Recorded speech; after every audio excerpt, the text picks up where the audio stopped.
latest trends, the freshest updates,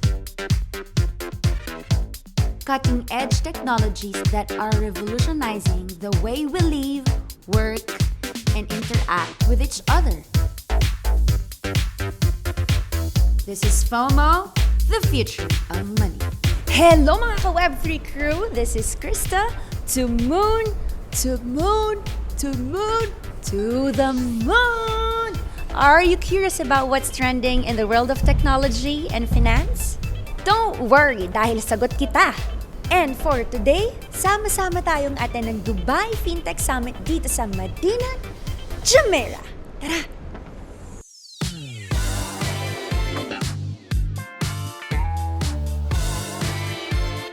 Ano ba ang FinTech? Financial technology ang ibig sabihin nito. It is the term used to describe any technology that delivers financial services through software, tulad ng online banking, mobile payment apps, at even cryptocurrency. Binago ng FinTech ang pag-iisip ng mga tao on how we bank, invest, and shop. Kung dati, kailangan mong pumunta sa bank para mag-open ng account, magbayad ng mortgage, mag-apply ng loan, o mag-transfer ng funds. Dahil sa FinTech, lahat yan kayang-kaya mo nang gawin through online banking services nang hindi mo kailangan lumabas at pumunta ng bangko. Amazing technology, di ba? From digital wallets to blockchain, from tokens to startup companies, we've got the hottest topics and the coolest speakers para tulungan tayo to navigate the ever-evolving world of FinTech. Get ready to network, learn, and be inspired by the best and the brightest in the FinTech industry as FOMO brings you the Dubai FinTech Summit. My theme that I'm focused upon is cryptocurrencies and CBDCs, central bank digital currencies. Can we decentralize finance, or does it need to be centralized, or does there need to be something in the middle? In my view, there needs to be something in the middle, which I call hi-fi, hybrid finance. Decentralized for transactions, centralized for governance. And for 3 months, the people in Second Life demonstrated outside the headquarters of the Second Life operator, Linden Labs, and said, give us our money back. And they said, it's not our job to regulate this, we're just a platform. And then they eventually said, after 3 months of demonstrations, okay, if you want to be a bank in a virtual world, you must be a bank in the real world. And the point I'm making here, whether it's cryptocurrencies or FinTech or the metaverse or anything, is that you need governance to have finance work successfully. I don't know what governance you need, and this is a debate I'm having myself right now. Could it be the governance of the network of citizens on Earth through the internet? Or does it have to be a central bank or a central government authority? Now ko lang na-realize na I am so techy pala kasi bahagi pala ako ng FinTech revolution. Over the years, eto ang top 3 FinTech innovations na gamit-gamit ko. 1. Online banking. 2. Payment platforms tulad ng PayPal, syempre kasi online shopping is life. At 3. Mobile banking, especially sa pagpapadala ko ng funds sa pamilya ko sa Pilipinas. Mga ka-Web3 crew, nandito na ako sa exciting part. Ay, tapos na pala yung exciting part kasi nakakain na ako. Charot. So, eto na ang ating i-interviewin, isa sa ating mga exhibitor, ladies and gentlemen. I'm Shubham Jain. I'm a director in the company. I handle partnerships and strategy. We are a credit card as a service. We basically work with banks as well as fintechs and brands to help them launch innovative credit card programs much faster. So we squeeze the GTM timeline to less than half the time. So that's one of the key USPs that we work with. What inspired you to attend this event? We are a complete B2B tech infra company. We have clients in India, but at the same time now we want to expand in the Middle East. So Dubai FinTech Summit is a great event to sort of meet the potential partners, banks, fintechs or brands who want to launch these innovative card programs. So this event has actually given us a lot of those insights about what is working in the market, who are those potential partners, how can we partner with them. So it's been pretty exciting for us to be here. How do you think FinTech is changing the way we think about money, traditional financial services? Sure. So if you see, financial services have been running for last 200 odd years, right? Firstly, it was paper currency. Now it has transformed into, let's say, credit cards. Now it has also moved towards crypto payments, one-to-one payments. So geographical boundaries have sort of become thin. That's one of the key differences which have happened. Second is also access to money and access to credit. That is something which is new. Earlier, if you look at the data worldwide, right? If there are 100,000, let's say, bank accounts, there will only be 10,000 people who would be getting a credit card or access to credit. That equation, that 10% equation is changing really fast. And the objective for this decade is to sort of make sure that 10% reaches to that 30%. So if you'd see a 200% growth in the credit cycle in the ecosystem. So I think that's a great space that we are very excited about in the near future. If you are, let's say, a fintech, or if you're a bank, or if you're a brand who wants to launch innovative card programs, whether it's, let's say, a mobile wallet or a credit card or a prepaid card or a co-branded credit card or a forex card, you can look us up. We are called www.hyperface.co.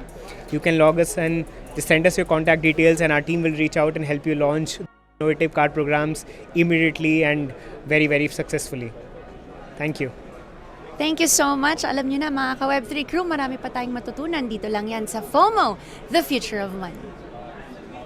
Thank you. Thank you so much. Can you tell us what do you do, which company you are working with, and what do you guys specialize on? I'm Chief Product Officer in Galdiama chain. We are doing supply chain of diamonds and gold. So we're gonna tokenize this process. We are actually the first company in the world who will tokenize gold and diamonds on very early stages, so on the upstream. So we gonna give opportunity for investors to invest in diamonds and gold even before mining, and for the supply chainers, for miners to get funds also very early and use it efficiently. This is the first time I heard about, diamonds and golds when it comes to cryptocurrencies and all. Let's talk about a fintech. What's inspired you to attend this event? So we can say that Dubai is the center of technologies in the world, and fintech it's one of technologies that growing, that's started, I can say, explode this world with new technologies, because every time we work with money, every day we make a lot of transactions. Fintech is a broad subject. What areas of fintech are you most interested in, and why? I'm really interested how blockchain can change this game.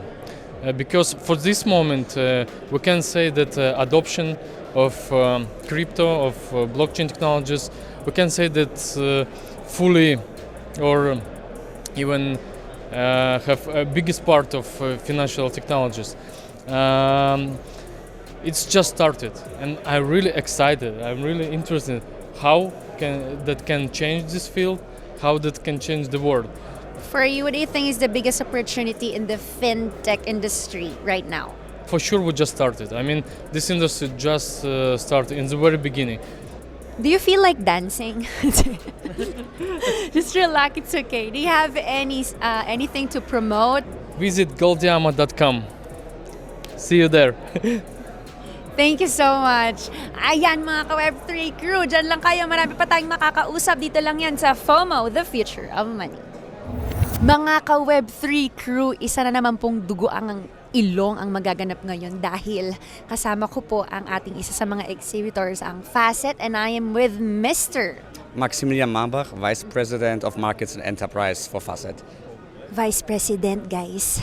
Parang pinagpapawisan ako. Can you please tell us more about your company, please? Yeah, perfect. So we are Facet, and we are building a digital wealth building app for emerging markets. So we focus on the MENA region, Southeast Asia, South Asia, and Africa. And through our platform, our clients have access to a wide variety of investment opportunities, a wide variety of assets, digital assets, tokenized securities, bonds, metals, etc. What inspired you to attend this event? Well, we were always looking for good events, and we all know how many fintech and crypto and blockchain events out there these days. So we were looking for a very high quality caliber event with a top level attendees, an event that would really give us the most bang for the buck, essentially. And we are very fortunate to have found that here. It's a very well organized, high caliber, very intense 2 days, but that's exactly what we wanted and we were hoping to get. How do you think fintech is changing the way we think about money and the traditional financial services? I mean, fintech is somewhat of an ambiguous term. Everything related to money can be fintech. An ATM is a fintech. The first coins technically were fintech, right? But the way we see it now is also with the emergence of blockchain and cryptocurrencies, that a lot of people think outside the traditional financial sector, meaning that, hey, why do we need centralized institutions? Why do we need to give banks, governments the full control? What else is out there? And the way we see it, this decentralization, blockchain is really the future and will allow a lot of people that don't have access to the traditional financial markets give access to investment opportunities across the markets that we actively target. And that's our mission. That's what we're really fighting for. And what do you think traditional financial institutions can learn from fintech companies? I think, a lot of traditional financial firms kind of came around in the last year or 2 years in the sense that they're now way more open of cooperating. They see that they need to innovate. They see that they need to keep up with the demands of the new demographic, millennials, Gen Z, that have new requirements when it comes to their product. And, I think especially traditional institutions need to really, really keep on innovating and looking for new products to offer to their clients because they also have a lot of pressure to do so.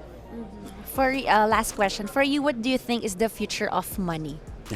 The future of money, I think, will be like decentralization, meaning that instead of going for centralized entities, whether it's a bank, a central bank, a government, a regulator, people will be able to trade, to exchange services and goods in a way that's instant, global, and doesn't have to rely on centralized entities anymore. I kindly invite you to go to www.facet.com and learn more about our app and to download the beta version that we currently have. We're about to go live in various markets, and we're going to keep on innovating and launching a bunch of new exciting products across all our markets in the next few months.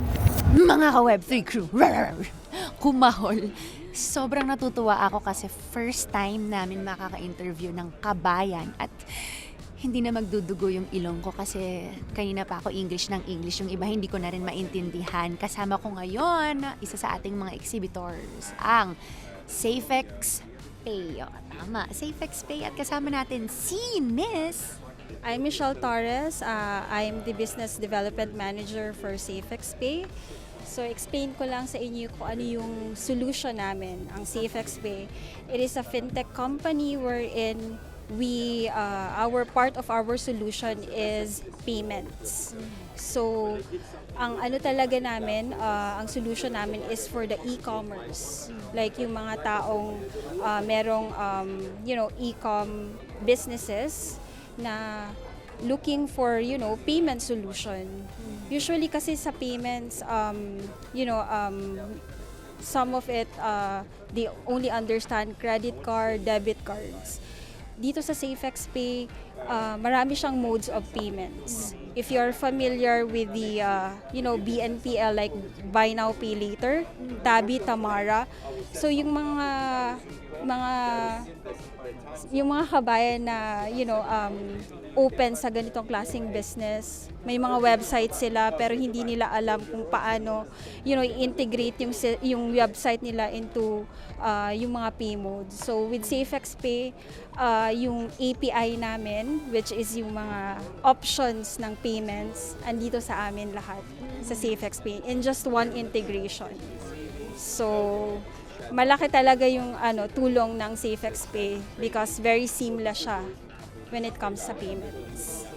Parang kailangan ko yun kasi feeling ko yung tabi ko nakailang yung buy now pay later. Oy, for sure sa mga kabayan natin na nandito sa Dubai, hindi lang ako yung gumagawa nun. Alam naman natin na usong-uso talaga yung mga talagang hulugan, di ba? And sobrang makakatulong sa atin yun. Alam nyo na mga kabayan. Ayan. And sa tingin mo, dahil usapang fintech tayo naman, paano mo makikita na ang fintech ay makakatulong sa financial nating situation? Kasi ngayon, 'di ba, digital, nasa digital world na tayo. So, especially dito sa UAE. So, yung government talaga pinupush tayo na maging digital, maging cashless. So, with fintech, dito sa especially in fintech, it makes your life easier. It makes everything easier when it comes sa payments. Of course, yung buy now, pay later. 'Di ba?